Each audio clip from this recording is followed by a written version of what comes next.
Tabriz paratha. आज कैसे हैं आप लोग? आई होप आप सभी अच्छे होंगे, स्वस्थ होंगे, मैं स्टोरी लाइन को एंजॉय कर रहे होंगे। तो जो कोई भी मेरे चैनल पे न्यू आ रहे हैं, प्लीज़ मेरे चैनल को लाइक शेयर सब्सक्राइब करना मत भूलिएगा। और अगर आप लोगों को मेरी स्टोरी लाइन उसके प्लॉट्स पसंद आते हैं तो प्लीज़ मुझे कमेंट्स करके अप्रिशिएट करना भी मत भूलिएगा। जैसा भी लगे आप लोगों को मुझे ज़रूर बताइएगा। तो चलिए शुरू करते हैं हम हिस्टोरिकल वाला एफिप, जो कि हमने जहाँ लास्ट पार्ट में छोड़ा था उससे पहले हम थोड़ा सा इंट्रो करेंगे। मैंने अपने फर्स्ट वाले चैनल फूजोसी गर्ल वर्ल्ड पे 30 रुपए का मेंबरशिप लगाया हुआ है। तो जिन लोगों को भी प्योर क्लासिकल लव स्टोरी सुननी है, प्लीज आप लोगों से मेंबरशिप को बाय ऑन कर सकते हैं एंड देन उस मेंबरशिप को ज्वाइन कर सकते हैं। जिन लोगों को भी हॉट पार्ट सुनना है वो लोग प्लस मैसेंजर पे आ करके सुन सकते हैं। वहाँ पे मैं मारिया के एक फैन फिक्शन भी चला रही हूँ जो कि 18+ है, और वो फैन फिक्शन काफी अच्छा है, तो आप लोग उसे एंजॉय कर सकते हैं। तो चलिए हम स्टार्ट करते हैं जहाँ हमने लास्ट पार्ट में देखा कि किस तरह से रिंग अपने पास्ट के कुछ मेमोरीज को वो भूल चुका था। कभी कभी भूलना कितना अच्छा होता है ना, उस पेनफुल यादों को, जहाँ पे वो वांगजी को मारने वाला था लेकिन डार्क रिलम वर्ल्ड का जो विंग था उसने विंग को पहाड़ से नीचे धक्का दे दिया था। फिर विंग को फुजियाओ के मास्टर ने बचाया था और वहां से वो कुछ कल्टीवेशन सीख करके आया था। वापस से वो अपने डेस्टिनी, अपने फियांसे या अपने हस्बैंड के पास वो दोबारा लौट के आता है, जहाँ पे हीट के दौरान उन दोनों के बीच में संबंध बनते हैं और अब हमारा विंग प्रेग्नेंट है। जांगचेंग करंट सिचुएशन में विंग दोनों लेटे हुए हैं और वो दोनों एक दूसरे को सोच रहे होते हैं। जांगचेंग फटक से उठ के विंग को तरफ देखते हुए कहता है, तुझे कुछ भी याद नहीं है ब्रो? कहता है, क्या याद करना था? मुझे तो सच में कुछ याद नहीं है। तो वो कहता है, कोई बात नहीं, ऐसे तूने कल भांगजी को चाकू से मारा था?" इस पे विंग कहता है, वो तो मरते मरते बच गया, आज वो आएगा ना पढ़ने के लिए तो मैं उसे दोबारा मार दूंगा। चलो चलते हैं हम मास्टर के पास। इस पे वो कहता, अभी अभी हमने खाने के लिए जिया तिया को भेजा है, तुम्हें नहीं लगता भोजन is most important then master? कहता, हाँ हाँ हाँ, क्यों नहीं क्यों नहीं। और इतना बोल करके वो दोनों आराम से लेटे हुए थे। जिया तिया उस भोजन को लेकर के आती है जो वो लोग वेट कर रहे होते हैं। आने के साथ ही वहां पे रखते हुए कहती है, प्रिंस आपको हम तो याद है ना? उस पे विंग कहता, तो मैं तुम दोनों को भूला कब था जो नहीं याद है? वैसे भी तुम दोनों मेरी तो क्राइम पार्टनर हो ना। जिया कहती, हाँ सही कहा। फिर वो उन दोनों को देखते हुए कहती, लगता है प्रिंस को सब याद आ गया। जंगजंग कहते, सब नहीं, बीच में से कुछ मिसिंग हो गया है। रिंग कहता, क्या बोल रहे हो तुम लोग? मुझे कुछ समझ नहीं आ रहा, क्या मैंने मिस किया? मैंने कुछ मिस किया? मैं तो उस फोनिक्स क्लैन के प्रिंस को तो मैं फोड़ डालूंगा। बड़ा आया, हाँ, पीला पंखों वाला। हाँ, इतना बोल करके वो खड़ा होता है। जंगजंग कहता, हाँ हाँ सही कहा सही कहा। वो जब जैसे ही एक बाइट लेता है उसे वॉमिट जैसा लगता है और वो भागता है पीछे की तरफ जहाँ पे वो नहाता है वहां पे, और जा करके सीधे वो कर रहा होता है। जिया तिया और जांगटिंग भी उसके पीछे आ गए थे। जिया उसके बैग को सहलाते हुए कहती है, आपको क्या हुआ है? कहता, पता नहीं क्यों पर वो मैं खा रहा हूँ तो अजीब लग रहा है, और मुझे तो न ऐसे बोलने के साथ ही विंग फिर से बेहोश। हीलर आते हैं और आते ही चेक करते हैं। आह, वैसे ये सिम्टम्स इतने जल्दी दिखने तो नहीं चाहिए, पर लगता है कि ये प्रेग्नेंट है। इतना सुनना ही था। वो कहती, आ, आ, क्या सच में? और फिर सब चौंक जाते हैं और कहते हैं, हाँ। और हीलर भी बेचारी डरी हुई थी और कहती है, महारानी ये आपका बेटा प्रेग्नेंट है। वो कहता, ठीक है तुम जाओ। उसके जाने के बाद वो उधर से चक्कर काट रही थी। कहती, ये लड़का कुछ भी करके आ जाता है, मुझे समझ नहीं आता। इस पे भी चांगशी कहते हैं, आफ्टर ऑल वो तुम्हारा ही बेटा तो है। वो गुस्से में तिलमिलाते हुए कहती, आपका कहने का क्या मतलब है कि वो मेरा ही बेटा है? नहीं मतलब आपका क्या मतलब है? आपका वो बेटा नहीं है? तभी जियांग यू कहती, हे काम डाउन काम डाउन। ये सोचो कि अभी हम क्या करें। इस पे जांग फिमियांग और विचांग से कहते हैं, क्या करना क्या है? उससे उसके साथ शादी करानी होगी। इस पे जांग जिंग कहता है, और मैं भी करने वाला हूँ इस बार। पिछली बार आपने बस उन दोनों की करवाई थी, मैं मुझे भी करनी है। और इतना बोलकर वो मुंह लटका लेता है। विचांग से तो सब घूर कर देखती है, मानो कहना चाहती है, इन दोनों को तो शादी करनी की ही पड़ी है। फिर वो कहता है, माँ। तो जियांग यू कहती, तुम्हें थोड़ा जल्दी नहीं है हम लोगों को छोड़ के जाने की? इस पर जियांग चिंग बुदबुदाते हुए कहता है, इतने साल से तो पकड़ के रखे हुए हो, अभी चला ही जाऊंगा तो क्या ही चला जाएगा आपका? जब देखो तब डांटती ही रहती हो। जहांगीर कहती है, बच्चों मैं तुम्हारी मॉम हूँ, मुझे सब सुनाई दे रहा है। उसकी बात सुनकर वो कहता है, हाँ हाँ ठीक है ठीक है। फुह, तो चलो लैंड लैंस को हम न्योता देते हैं उस फोनिक्स क्लान वालों की। तो मैं तो वो कहता है, एग्जैक्टली उठने दो। और इतना बोल करके वो सभी पैलेस आ गए हुए थे, जहाँ पे उन लोगों के गए हुए, अब यहाँ के टाइम जोन में वहाँ के टाइम जोन में मैंने पहले ही बताया था अंतर हो गया था। तो जब लोग ये लोग यहाँ आए थे वहाँ पे 15 दिन हो चुके थे। इन लोगों को पत्र लिखा जाता है और वहाँ पे मोड़ लेके पत्र जाता है। अब उन लोगों को जैसे ही पत्र मिलता है, वांग जी बहुत ज्यादा उतावला बन के घूम रहा था। वो विंग से मिलेगा, उससे बातें करेगा, उसके साथ वो रहेगा। लेकिन यहाँ पे कुछ ही वक्त हुआ था, वो सभी लोग फिर उस पोर्टल से वापस से मेयर क्लान में आते हैं जहाँ पे ये लोग थे। आने के साथ ही वो सब ग्रीड करते हैं, जहाँ पे वी चंग से बहुत ज्यादा गुस्से में थी और वो कहता है, तुमने ऐसा क्या किया कि वो प्रेग्नेंट हो गया? हाँ, कहता है मैंने ऐसा कुछ भी नहीं किया। और आप गुस्सा मत होइए, क्यों? उसकी बात सुन करके एक हाथ मारते पूरा धरती ही हिलने लगता है। अभी 2 मिनट के लिए लांजान को बहुत डर लग गया था और वो कहता है, आप ऐसा क्यों कर रही हैं? क्या वो ठीक नहीं है? क्या उसे कुछ हुआ है? मैं उसे देखने जाऊं? इस पे वी चांग से कहता है, अच्छा तुम उसे देखने जाओगे? उठने के बाद वो क्या भूचाल लाएगा मुझे भी नहीं पता। तभी उसे चिल्लाने की आवाज आती है, जहाँ जिया तिया भाग के आ रही होती है और कहता है, लो शैतान का नाम लिया और शैतान खुद आ रहा है। अब हम देखते हैं विंग। विंग जब होश में आता है तो वो अपने आप को ना बहुत वीक फील कर रहा था, और वो उठ के बैठता और कहता है जिया तिया से, जिया तिया मेरी ऐसी हालत क्यों हो रही है? जिया तिया उछलते हुए कहती है, आप प्रेग्नेंट हो, आप मम्मा बनने वाले हो, छोटा सा बेबी बाबा आओगा, मैं तो बहुत खुश। और वो डांस कर रही होती। विंग कहता क्या? और वो सीधे उठता है और उसको मारने के लिए दौड़ता है। वो उसके हाथ में बांसुरी था जिसे लेकर वो दौड़ रहा था। दौड़ते दौड़ते आता है तो विंग देखता है कि लैनजान है, लैन सिचैन है, उसकी मॉम डैड है, अंकल आंटी सारे बैठे हुए हैं। यहाँ तक कि जियांगचेंग और जियातिया उसके पीछे जाके छुप गई थी।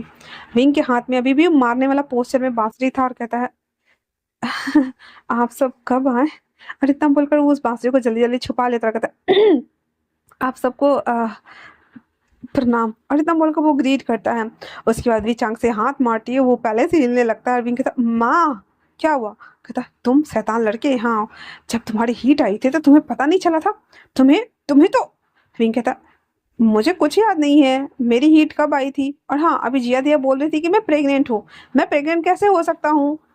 फिर उसे याद आता है कि हाँ, जब वो आने से पहले वांगजी और वो दोनों एक साथ चिपके पड़े थे। फिर वो उसकी तरफ देखते कहता, तुमने मेरे साथ? वांगजी कहता है, हाँ मैंने तुम्हारे साथ वो सब कुछ किया, तुम भूल चुके हो। नहीं कहता, मैं क्या भूल चुका हूँ? सब मुझे बोल रहा है भूल चुके हैं। वांगजी कहता है, यही कि जब तुम टाइम ट्रेवल कर रहे थे तब तुमने गलती से डार्क लेने वाले विंग को इस वर्ल्ड में लेके आ गए अपने साथ, अपने बॉडी में। और जब वो यहाँ आया तो, और फिर वो धीरे धीरे करके थोड़ा बहुत छोटा करके इधर उधर करके बता देता है ताकि उसका कंफ्यूजन क्लियर हो जाए। विंग कहता, अच्छा तो ये सब गड़बड़ हो गया था, ये सब तो गड़बड़ हो गई, अब मैं क्या करूँ? फिर कहता, माँ मुझे पता नहीं चला कि मैंने हीट के दौरान इस खड़ूस के साथ में नाइट स्पेंड कर लिया। वांग जी कहता है, क्या मतलब है तुम्हारा? हम, तुम्हें पता है तुम पूरे हमारे फोनिक्स क्लान में मुर्गा पकड़ने के लिए मुझे अपने पीछे दौड़ाए थे, फिर उस मुर्गा को पका के तुम खाए थे, और मैंने तुम्हारी मदद की थी। तुम जबरदस्ती मेरे कमरे में आ रहे थे और मैंने तुम्हें आने भी दिया था। तुम मेरे बगल वाले घर में जाकर शिफ्ट हुए थे, तब भी मैंने तुम्हें रहने दिया था, और तुम कह रहे मैंने किया? जब तुम्हारी हीट आई थी तो तुम्हें अपने फेरोमोन्स के ऊपर कंट्रोल नहीं था, और जब मैं तुम्हारे पास आ रहा था तो तुम मुझे जाने नहीं दे रहे थे, और जब मैं जा रहा था तुम मुझसे डिमांड कर रहे थे, जान साहब और करो प्लीज, कल जो रात में किया था वो भी करो प्लीज, मेरे साथ ऐसे करो, सारे कपड़े उतारो और वो सब कुछ करो जो कल किया था। भाई साहब विंग के तो कान लाल, गला सब हिटअप हो रहा था, और वो पीछे पीछे जा रहा था, और वांगजी उसको बोलते बोलते पीछे लेके जा रहा था। जिस वजह से वो जब देखता है कि विंग पीछे जा रहा है तो वो कहता है, पीछे क्यों जा रहे हो? हाँ जवाब दो। विंग कहता, हाँ हाँ तो मेरी गलती थोड़ी थी, अब हीट आई थी मेरी तो आई थी, मतलब आई थी तो हो गया तो गलती से हो गया तो मैं प्रेग्नेंट कैसे हो सकता हूँ? तुम्हारा इतना स्ट्रांग है कि मैं फर्स्ट टाइम में प्रेग्नेंट हो गया। अंग्रेजी कहता, हाँ तो तुम्हें क्या लगता है मैं इतना कमजोर हूँ कि मैं फर्स्ट टाइम में कुछ नहीं कर सकता? तुम्हें क्या लगता है मैं क्या कोई नॉर्मल इंसान हूँ? कहता, हाँ तो मैं समझ गया ना, तो तुम मुझे डरा क्यों रहे हो? इन दोनों की ये चुटुर पुटुर सुन के सारे लोग उन दोनों की नौटंकी देख रहे थे। फिर विंग कहता, तो अब हम क्या करें? मुझे कहता, कुछ करना नहीं है, मुझसे शादी कर लो। विंग कहता, हाँ हाँ ठीक है मैं कर लूंगा, मेरे ऊपर से हट तो जाओ, मुझे डर लग रहा है, पर मैं तुमसे शादी नहीं करना चाहता। भंग कहता, क्या कहा तुमने? खबरदार, खबरदार जो एक बार भी बोला कि तुम मुझसे शादी नहीं करना चाहते, तुम मेरे साथ 3 रात, तीन, तो विंग कहता, हाँ हाँ मुझे याद है, 3 दिन 3 रात, 3 दोपहर 3 सुबह, तुम 3 शाम, मुझे सब याद है, सब याद है। तुम बोलो मत, ठीक है ना? मैंने तुम्हें नेकेड भी देखा था, अब मैंने वो भी देखा था, तुम मुझे दोबारा याद मत दिलाओ। वांग जी कहता है एग्जैक्टली, तुम्हें याद रखना चाहिए वरना। तभी मिसेस लाइन कहती है वांग जी। अब भी जंग से कहती है वी। वो दोनों उधर देखता है, बाकी सब लोगों को देखता है, कहता है मम्मी मुझसे गड़बड़ हो गई। आह, मैंने फिर गड़बड़ कर दी। हाँ मैं क्या करूं। उसकी बात सुन करके कहता है तुम लोग को दिखता नहीं है यहाँ पे सब एड्रेस खड़े हैं। कहता है हाँ हाँ हाँ हाँ, मैं देखता हूँ, मैं जा रहा हूँ। तभी कहता है ठहरो। फिर वो दोनों एकदम आराम पोजीशन में खड़े हो गए थे और फिर उसकी मॉम कहती है क्या तुम मुझसे शादी करना चाहते हो। वांग जी तो उसको घूर के देख रहा था, मैंने तू नहीं बोल, खाली तू नहीं, तू ना बोल, अभी तुमको उठा के टांग देते हैं। ये कहता हाँ मैं करना चाहता हूँ, वैसे भी मैं प्रेग्नेंट हो गया हूँ, तो इसके अलावा कोई ऑप्शन ही नहीं मेरे पास। वांग जी कहता मैं तुम्हें ऑप्शन लग रहा हूँ। ये कहता हाँ और नहीं तो क्या, तुमसे अच्छे तो मिल सकते थे ना मुझे। कहता अच्छा, इस पूरे कल्टीवेशन में मुझसे ज्यादा हैंडसम कोई नहीं है। ये कहता हाँ बड़ा आया हैंडसम बंदा। जंग जंग कहता महारानी मैं भी शादी करना चाहता हूँ। जियांग चेंग की बात सुनकर लैंसी चैन एकदम हाँ करके उसको देख रहा था, मतलब मैं उतावला नहीं हो रहा, ये हुए जा रहा है। फिर वो कहती सारे बच्चे बावरे हो गए, अल्फा से ज्यादा तो ओमेगा शादी के लिए बावरे हो रहे हैं। कहता ठीक है ठीक है। फिर वो लोग कुछ टाइम बाद उन दोनों को भेज देते हैं तैयार होने के लिए, जहाँ पे जिया विंग को तैयार कर रही थी और टिया वांग जियांग चिंग को तैयार कर रहा था। इधर इन दोनों को भी तैयार किया जाता है।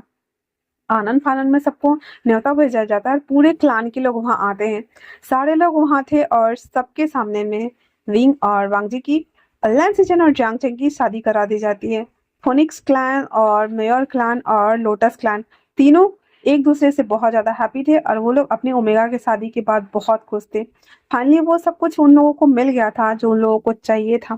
वांगजी और विंग सबको ग्रीट करते हैं, एक दूसरे को ग्रीट करते हैं। उसके बाद चाय का प्याला बदल करके शादी को लॉक करते हैं। फिर अब बारी आती है विदाई की, जहाँ पे भी चांग से थोड़ी दुखी हो रही थी।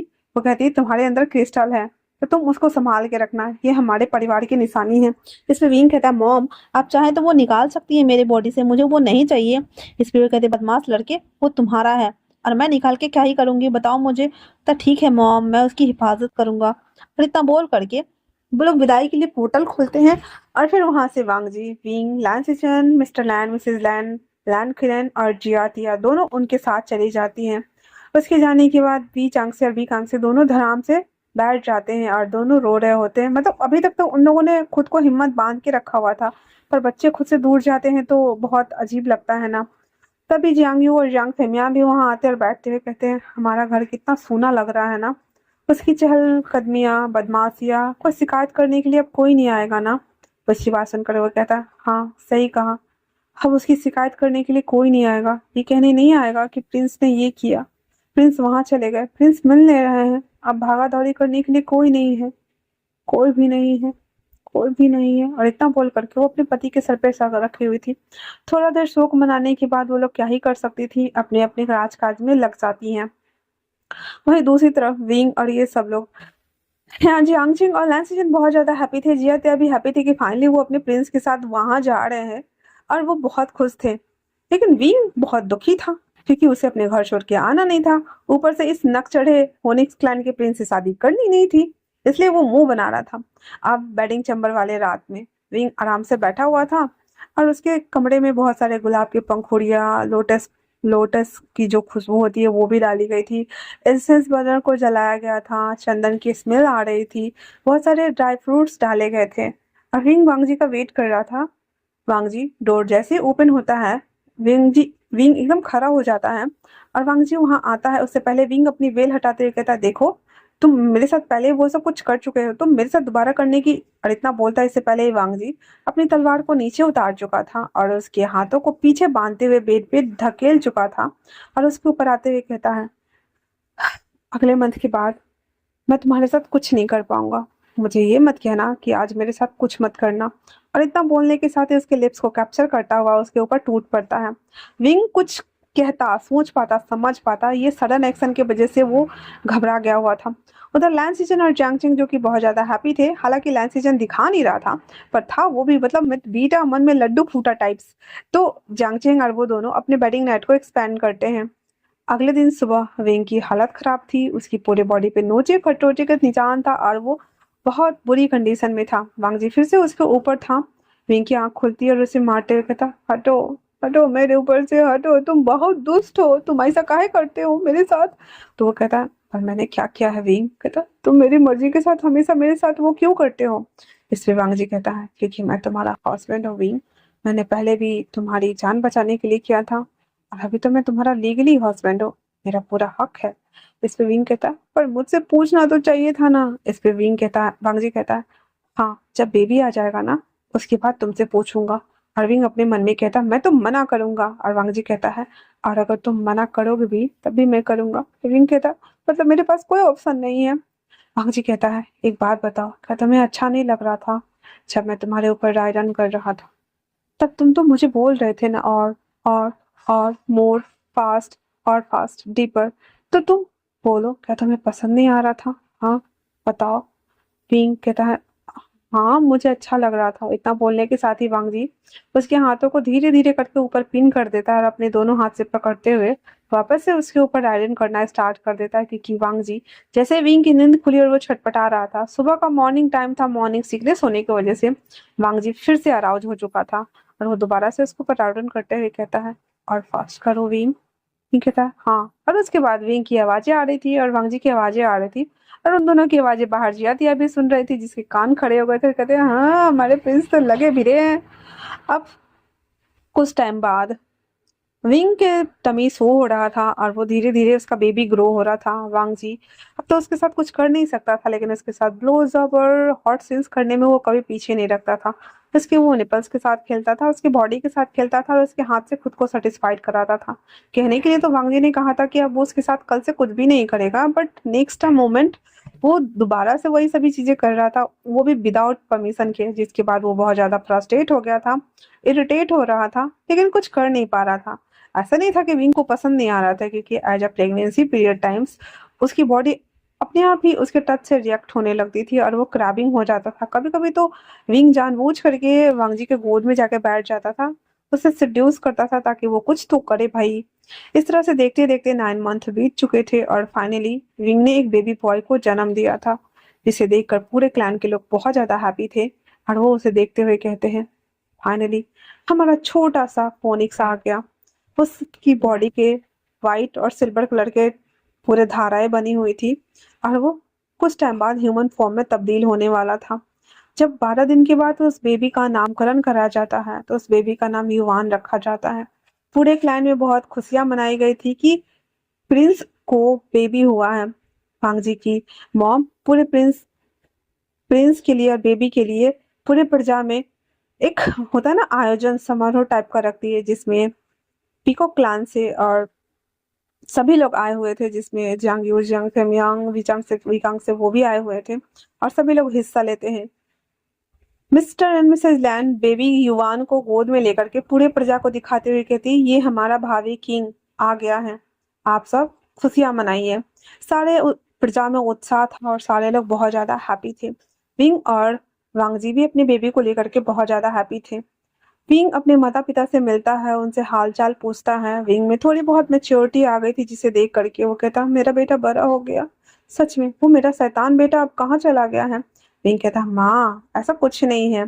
और सभी लोग हैप्पीनेस के साथ में इस खुशियों को मनाते हैं, क्योंकि फाइनली विंग ने अपने अल्फा को एक बेबी दे दिया था, फोनिक्स क्लैन को एक वारिस दे दिया था। जियांगचेंग और लैन सिचन भी बहुत ज्यादा खुश थे। तभी जियांगचेंग कहता है क्यों किंग। तब लैन सिचन कहता है माँ बाबा झांगचिंग भी प्रेग्नेंट है। वो दोनों इतने ज्यादा खुश हो जाते हैं कि वो फिर से अनाउंसमेंट करते हुए कहते हैं कि अगले 1 साल में 1 साल बाद आपको एक और से राजकुमार मिलने वाला है, शायद से, है ना जियांगचिंग। जियांगचिंग भी मुस्कुरा रहा होता है और कहता है फिर वो आते हैं, दोनों को नजर उतारते हुए कहते हैं तुम दोनों को नजर ना लगे, मुझे जल्दी से बारिश चाहिए, तभी तो मैं अपने बच्चों के साथ में खेलूंगी और तुम दोनों अपने अपने पार्टनर के साथ खेलना। इतना बोल करके वो मुस्कुराने लगती है और जांग चेंग भी रिंग उसके पास आता है, उसे गले लगते हुए कहता ब्रो तो तुम भी, हाँ हाँ। कहता और वो उसके साथ वो टाइम स्पेंड करते हैं वो लोग, जहाँ पे सारे प्रजा में खुशियां थी, सभी लोग खुश थे और विंग और वांगजी एक दूसरे को देखते हैं। शाम के टाइम में विंग बेबी को सुला करके जैसे ही दूसरी तरफ जाने को होता है, वांग जी अपने रोब्स उतारते हुए इसके सामने फुल नहीं गिरता और कहता है रिंग। रिंग उसे देखते हुए कहता अब तुम क्या चाहते हो, हाँ मेरे पास मत आना, वांग जी अपनी हाथ को हाथ से ऐसे स्लिप ऑन करते हुए कहता है, मैंने कहा था बेबी हो जाने के बाद जब सब कुछ हो जाएगा तो मैं तुमसे परमिशन तो लूंगा। और मैं, और इतना बोलने के साथ ही उसके ऊपर टूट पड़ता है। विंग कहता बेबी, कहता वो सो रहा है। और इसके साथ उसकी हॉटिंग नॉटिंग शुरू हो जाती है और कहता क्यों ना हम एक और बेबी का प्लान करें। इस पे विंग कहता है नहीं। और इसी के साथ ये खूबसूरत सा फैन फिक्शन समाप्त होता है। तो कैसा लगा आप लोगों को ये लास्ट पार्ट, मुझे कमेंट्स करके जरूर बताइएगा। तब तक के लिए थैंक्स फॉर वॉचिंग। मिलते हैं फिर से कोई नए से वन शॉट्स में या फिर नए से स्टोरी में। तब तक के लिए थैंक यू सो मच।